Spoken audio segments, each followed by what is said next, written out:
ये आदमी पंजा लड़ाने की ऐसी खतरनाक ट्रेनिंग करता है कि इसे हराना तो दूर को इसके हाथ को हिला तक नहीं पाता। लेकिन क्या वो दुनिया के सबसे खतरनाक खिलाड़ियों का मुकाबला कर पाएगा? जानने के लिए देखिए हमारी आज की कहानी। कहानी की शुरुआत होती है मार्क नाम के एक आदमी से जो कोरिया में पंजा लड़ाया करता था, लेकिन आजकल वो अमेरिका के एक क्लब में गार्ड की नौकरी कर रहा था। एक दिन उसका पुराना दोस्त किम उससे मिलने आया और उसे पंजा लड़ाने के मुकाबले में हिस्सा लेने के लिए मनाने लगा। मार्क को इसमें कोई दिलचस्पी नहीं थी, लेकिन किम ने उसे जैसे तैसे मना ही लिया। फिर वो दोनों मुकाबले की जगह गए जहां लोग खिलाड़ियों पर सट्टा लगा रहे थे। जिस खिलाड़ी से मार्क का मुकाबला होना था वो अब तक के सारे मैच जीता था, इसलिए मार्क पर कोई भी सट्टा लगाने को राजी नहीं था। जल्द ही मैच शुरू हुआ और वो खिलाड़ी काफी जद्दोजहद के बाद भी मार्क का हाथ हिला तक नहीं पाया। मार्क ने चुटकियों में मुकाबला जीत लिया और किम ने भी काफी पैसे कमाए, लेकिन अब उस खिलाड़ी ने अपनी हार मानने से इनकार कर दिया। वो किम को मारने लगा, जिससे मार्क भी बीच में आ गया और वहां हंगामा हो गया। लड़ाई की वजह से उसे नौकरी से भी हाथ धोना पड़ा। फिर एक हफ्ते बाद उसे एक दुकान में सिक्योरिटी गार्ड की नौकरी मिली। उसकी आम सी जिंदगी चल रही थी, लेकिन कई बार उसे घर की काफी याद आती थी। फिर एक दिन उसे किम ने फोन करके कोरिया आने को कहा। वहाँ पर एक पंजा लड़ाने का मुकाबला हो रहा था, जिसके विजेता को विदेशों में खेलने का मौका मिलेगा। मार्क ने अपने पुराने मेडल्स को देखा और एक बार फिर अपने पुराने सपने को पूरा करने का फैसला किया। जब मार्क कोरिया पहुंचा तो किम उसे लेने आया और दोनों ने खाना खाते हुए काम की बात की। किम उसका एजेंट बनके उसका बिजनेस संभालना चाहता था। उसे मार्क पर पूरा भरोसा था। उसका प्लान था मार्क को खिलाड़ी बनाकर उस पर पैसे लगाकर सट्टे से माला माल हो जाने का। इसके बाद दोनों ने पूरा दिन शहर घूमा। रात को वो एक क्लब में गए, लेकिन मार्क तो वहाँ भी साइड में खड़ा होकर रखवाली करने लगा। फिर होटल लौटते हुए किम ने उससे पूछा कि क्या उसने कभी अपनी असली माँ को ढूंढने की कोशिश की है। असल में मार्क को बचपन में ही उसकी माँ ने एक अनाथ आश्रम में छोड़ दिया था। इस पर मार्क ने कहा,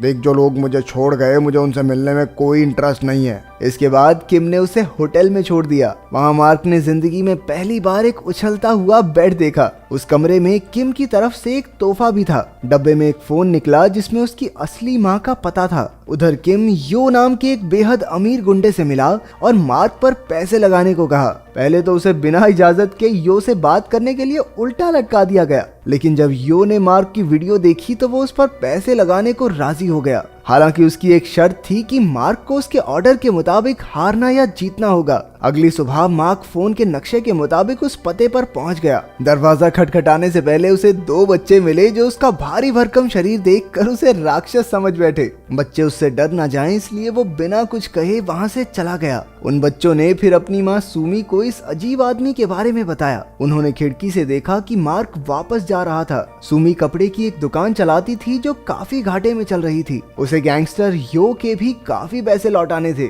जो उसे बार बार परेशान करने पहुंच जाता था। उस दिन सुमी ने मार्क और यो को मॉल के क्लब में साथ जाते देखा। असल में किम मार्क को यो से मिलाने लाया था। वहीं हम अमीर बाप की एक बिगड़ी औलाद चैंग को भी देखते हैं। वो यो का साथी था और सट्टेबाजी में सबसे ज्यादा पैसे लगाता था। फिर मार्क ने एक हट्टे कट्टे आदमी को हराकर अपना हुनर दिखाया। इसी वजह से मार्क और किम को एक 5 स्टार होटल में आलीशान कमरा मिल गया। तभी किम को यो का मैसेज आया कि मार्क को कल पहले मैच में जीतना होगा, लेकिन दूसरे मैच में हारना होगा। अब किम को डर था कि मार्क इसके लिए मानेगा नहीं। वो दोनों खाना खाने गए तो किम ने उसे दूसरे मैच में हारने को कहा। हालांकि मार्क तो बिना किसी दिक्कत के मान गया। अगली सुबह सुमी बच्चों को स्कूल के लिए तैयार कर रही थी। उसके बेटे जो को डर था कि राक्षस फिर से आ जाएगा, लेकिन सुमी ने कहा कि शायद वो मार्क को जानती है। जब बच्चे चले गए तो उसने पुरानी तस्वीरें निकाल कर देखा कि मार्क की उसकी माँ के साथ एक तस्वीर थी। वहाँ बच्चों ने मार्क को बाहर देख लिया और जो ने तो उसे पुलिस बुलाने की धमकी भी दे दी।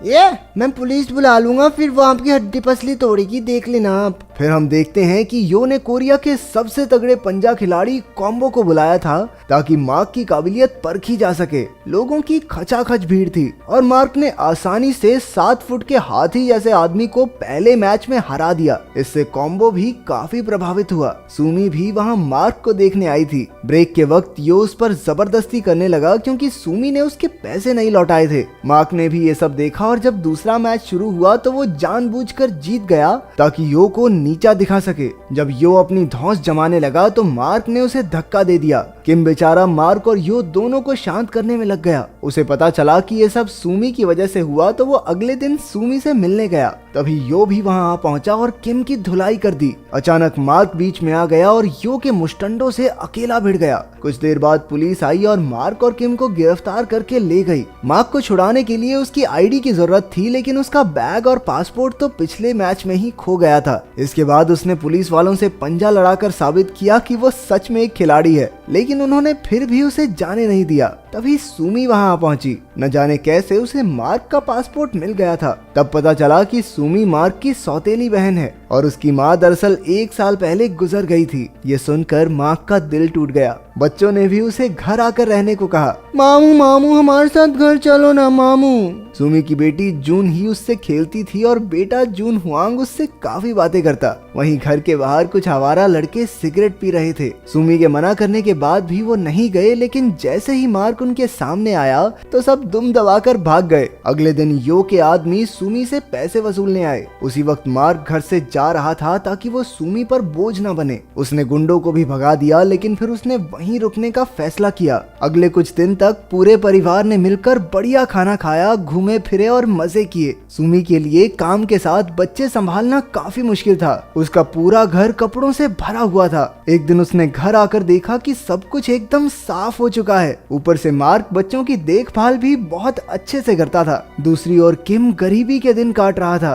तभी मार्क को बच्चों के साथ देखकर उसे आइडिया आया कि क्यों ना मार्क की दुख भरी कहानी दिखाकर थोड़े पैसे कमा लिए जाएं। मार्क भी इसके लिए मान गया। इसके बाद मार्क अपने परिवार के साथ बाहर जा रहा था। रास्ते में उसने कॉम्बो को खेलते देखा। मार्क ने उसे चुनौती दी और जीत कर सबका चहेता बन गया। कुछ ही हफ्तों बाद उसके दुख भरे बचपन और मुश्किलों की कहानी पूरे देश में फैल गई। ये इतनी मशहूर हुई कि मार्क और किम ने अच्छे खासे पैसे कमा लिए। अब बच्चे मार्क को अपना हीरो समझने लगे। एक दिन स्कूल जाते हुए उन्होंने एक औरत को मार्क की बुराई करते सुना। बदले में जूही ने कह दिया, मेरे मामू ना बहुत जबरदस्त खिलाड़ी हैं। चुप हो जा बुढ़िया, नहीं तो तेरे बाल गंजे कर दूंगी। मार्क ने उसे वादा किया कि वो देश का सबसे बड़ा मुकाबला जीत कर दिखाएगा। फिर हम देखते हैं किम के पिता को, जो बूढ़ा होने के बावजूद काफी मेहनत करता था। किम इतने पैसे इसलिए कमाना चाहता था ताकि वो अपने पिता को एक अच्छी जिंदगी दे सके। एक दिन मार्क को जून हुआंग ने वो ईमेल्स दिखाए जो मार्क की माँ हर रोज लिखा करती थी। दरअसल उसे इस बात का बहुत पछतावा था कि उसने अपने बेटे मार्क को अनाथ आश्रम भेज दिया। पूरी जिंदगी वो बेचारी ईमेल्स लिखती रही, लेकिन वो पता मार्क का था ही नहीं।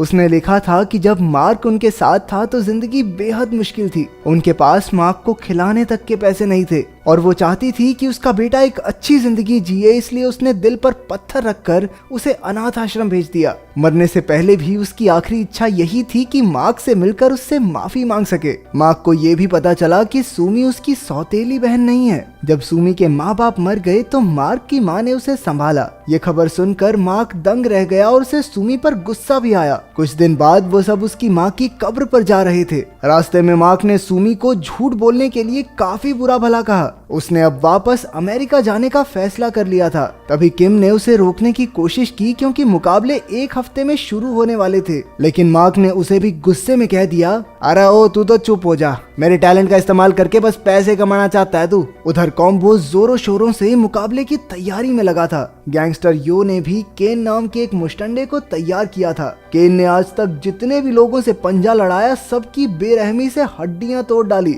मार्क भी टूर्नामेंट से पहले अपनी तैयारी में कोई कमी नहीं छोड़ रहा था। आखिरकार मुकाबले का दिन आ गया। बच्चे घर पर थे जब उन्होंने देखा कि वो मार्क को उसका मेडल लौटाना भूल गए। वो दोनों तुरंत बस पकड़ के मुकाबले की जगह पहुंच गए। कुछ देर बाद सुमी को ये खबर मिली तो वो भी बच्चों के पास भागी। इसके बाद मुकाबला शुरू हुआ। केन, मार्क और कॉम्बो तीनों अलग अलग ग्रुप्स में थे। उन्होंने अपने ग्रुप में हर किसी को हरा दिया और सेमीफाइनल तक पहुंच गए। केन ने तो बेरहमी से कई हाथ तोड़े और फाइनल में पहुंच गया। करोड़पति चेंग और उसके आदमियों ने अपना सारा पैसा केन पर लगा दिया, लेकिन मार्क का हुनर देखकर उन्हें लगा कि कहीं उनके पैसे डूब न जाएं। इसलिए चेंग ने यो को धमकाकर कहा कि किसी भी तरह केन को जिताए। फिर यो ने किम को $2 लाख देकर कहा कि मार्क को सेमीफाइनल्स में कॉम्बो से हारना होगा। हमेशा की तरह किम की जीभ लपलपाई तो उसने पैसे ले लिए और सीधा मार्क के पास पहुंच गया, लेकिन मार्क ने हारने से साफ इनकार कर दिया। किम ने कहा कि इन पैसों से उसकी पूरी जिंदगी बदल सकती है, लेकिन मार्क के लिए अपनी भांजी से किया हुआ वादा कहीं बढ़कर था।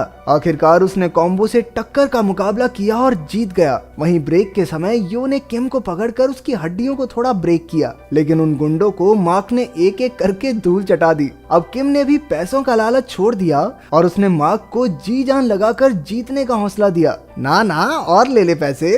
अब शुरू हुआ आखिरी मुकाबला, जिसे देखने के लिए सबकी सांस अटकी हुई थी। तभी केन ने चीटिंग की, जिससे मार्क का हाथ फिसल गया। उसने मार्क का अंगूठा काफी जोर से खींचकर उसे चोट पहुंचाने की कोशिश की। अब केन किसी भी पल जीतने ही वाला था कि मार्क की नजर अपने भांजे और भांजी पर पड़ी, जो उम्मीद भरी निगाहों से उसे देख रहे थे। अचानक बच्चों के मामा में नया जोश भर गया और उसने एक ही झटके में केन को हरा दिया। आखिरकार मार्क ने टीवी पर कहा कि वो अपनी माँ से बेहद प्यार करता है। उसकी जीत से वहाँ मौजूद हर इंसान की आंखों में आंसू थे। तो अगर तुम्हें मौका मिले तो तुम कौन से खेल के स्टार बनना चाहोगे? कमेंट्स में जरूर बताना। मिलते हैं अगली वीडियो में।